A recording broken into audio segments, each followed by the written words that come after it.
आता भीमाशंकरवरून जाण्यासाठी इथं पार्किंगला तुम्ही पार्किंग केल्यानंतर बसची सेवा आहे। महाराष्ट्र परिवहन महामंडळाची बस सेवा आहे। नमस्कार मित्रांनो, तुमचे आजच्या व्लॉगमध्ये स्वागत आहे। मित्रांनो, आज आपली ट्रिप होणार आहे म्हणजे तशी तर आपली ट्रिप ही 2 दिवसाची असणार आहे। पहिल्यांदा आपण जाणार आहोत शिवनेरी किल्ल्यावर, छत्रपती शिवाजी महाराजांची जन्मभूमी असलेल्या शिवनेरी किल्ल्यावर जाणार आहोत। त्यानंतर ओझरचा गणपती, लेण्याद्री व काळू वॉटरफॉल म्हणजे माळशेज घाटामध्ये सुद्धा एक्सप्लोर करणार आहोत। व तसेच आपण दुसऱ्या दिवशी भीमाशंकरला जाणार आहोत। या अशा ट्रिपचा एन्जॉय घेण्यासाठी आपल्या चॅनलला तुम्ही अजून सबस्क्राईब केलं नसेल तर लगेच सबस्क्राईब करा व लाईक शेअर करायला विसरू नका। मित्रांनो, आता आम्ही पुण्यापासून पुणे टू अशी आमची ट्रिप चालू होणार आहे। म्हणजे पुण्यापासून सुरू झालेली आहे ऑलरेडी।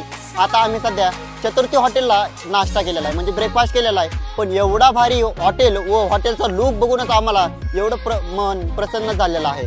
व येथील नाश्ता एकदम भारी असा, एकदम क्लासिक असा नाश्ता होता झालेला आहे। आता नमस्कार मित्र, आपण या हॉटेलमध्ये प्रवेश केलेला आहे व हे हॉटेल एकदम भारी आहे आणि रेट सुद्धा इथे म्हणजे आपल्याला परवडणारे आहे। तर आम्ही आता 3 मित्रांनी मिसळ ऑर्डर केली आहे। आपण बघूया आता त्याची क्वालिटी कशा प्रकारे असते।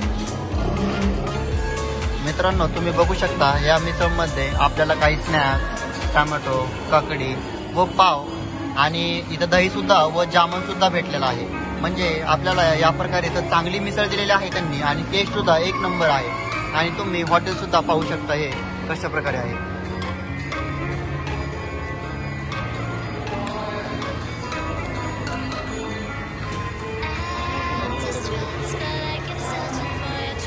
तो माझा मित्र श्रेयश डोंगरे मिसळचा चांगल्या प्रकारे आस्वाद घेताना आणि हा माझा मित्र संभाजी मराठी, हा पण मिसळचा चांगल्या प्रकारे आस्वाद घेताना आणि मी ब्लॉग बनवताना तुमचा लाडका ऋषी।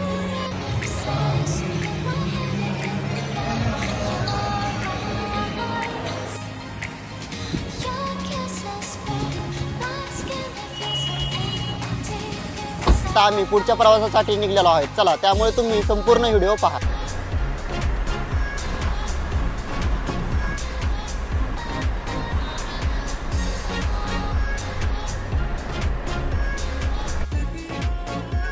आपण आता पुण्यापासून राजगुरुनगरकडे चाललेलो आहोत। म्हणजे राजगुरुनगरकडे जाताना हा नैसर्गिक सौंदर्य आपल्याला पाहायला मिळत आहे। अशाच नैसर्गिक सौंदर्यासाठी आपण सुद्धा भटकंती करायला पाहिजे व नवीन नवीन जागे जाऊन एक्सप्लोर करायला पाहिजे। त्यामुळे आपल्याला वेगळा येणारा अनुभव व निसर्गाच्या सानिध्यात असलेला आनंद हा वेगळाच असतो।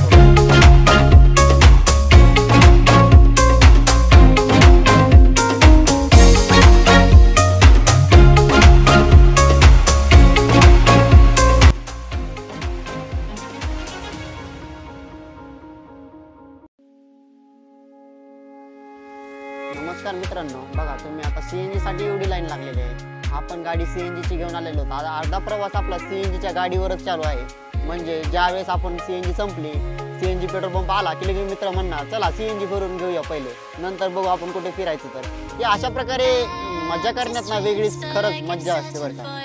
तुम्हाला वाटेल की सीएनजी भरायला टाइम जातो वगैरे, पण तो जो टाइम आहे ना, तो मेमोरेबल टाइम असतो, म्हणजे सदा आठवणीत राहणारा। त्यामुळे तुम्ही अशा एन्जॉयमेंट ट्रिपसाठी काढू शकता, सोलो ट्रॅव्हल करू शकता बाईकने। आमचे तर प्लॅन हा सोलो ट्रॅव्हलनेच होता। म्हणजे मी आणि माझा मित्र गावाकडून आलेला होता, तो आम्ही दोघं बाईकने प्रवास करणार होतो। पण काय झालं, आमचा एक मित्र तो म्हटला की आपण बाईकने जाता 4 व्हीलरने जाऊया। मग आम्ही एका रात्रीमध्ये प्लॅन बनवला व 4 व्हीलर अशी भाड्याने आणलेली आहे। ती म्हणजे सीएनजीची गाडी आहे, त्यामुळे आम्हाला परवडणारी सुद्धा आहे।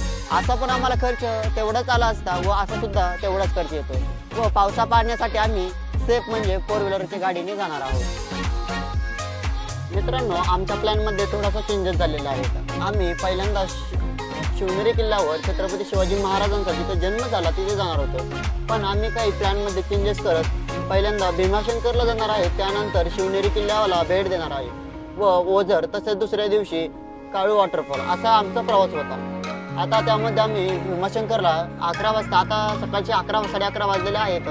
आम्ही 12:30 वाजेपर्यंत भीमाशंकरला पोहोचू।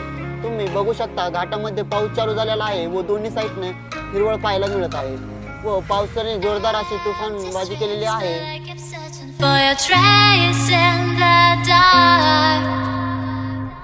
Losing myself in the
दम गाडी बघा समोर. जाऊ दे बस आलेच मागं.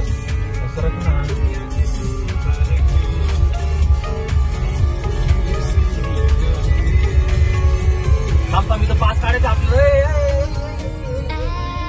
कॅश आहे मित्रांनो, तुम्हाला तर माहीतच आहे, आम्ही सकाळी 10 वाजता भीमाशंकरसाठी निघालो होतो. मात्र आम्हाला भीमाशंकरला पोहोचण्यासाठी चक्क 3 वाजले. कारण ट्रॅफिक तुम्ही पाहू शकता किती लांबच लांब रांग आहे व वन वे असल्यामुळे इथे ओव्हरटेक सुद्धा करता येत नाही व तुम्ही ओव्हरटेक करून गर्दी सुद्धा करू नका.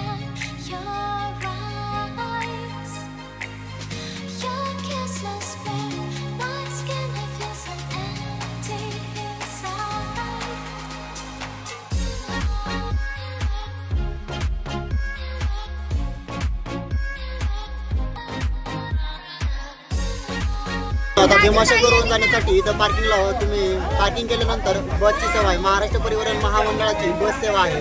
आपण इथून प्रत्येकी 16 रुपये तिकीट आहे व बसमध्ये तुम्ही पाहू शकता कशा प्रकारे गर्दी झालेली आहे. त्यामुळे इथून तुम्ही येताना कॅशच घेऊन या. इथे ऑनलाईन सुद्धा चालत नाहीये, नेटवर्क नसते व श्रावण महिन्यामध्ये खूप गर्दी असते. अजून श्रावण सुद्धा चालू झाला नाहीये. आज रविवार आहे, पहिला दिवस श्रावण चालू होऊन झालेला आहे.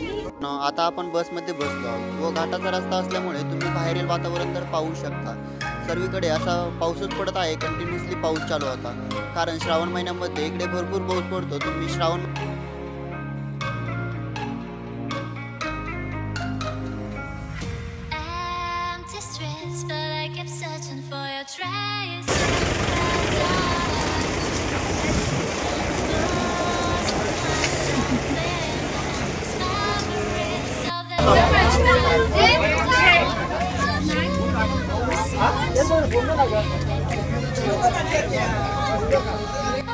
पाच तासाच्या प्रवासानंतर आम्ही भीमाशंकरला पोहोचलो.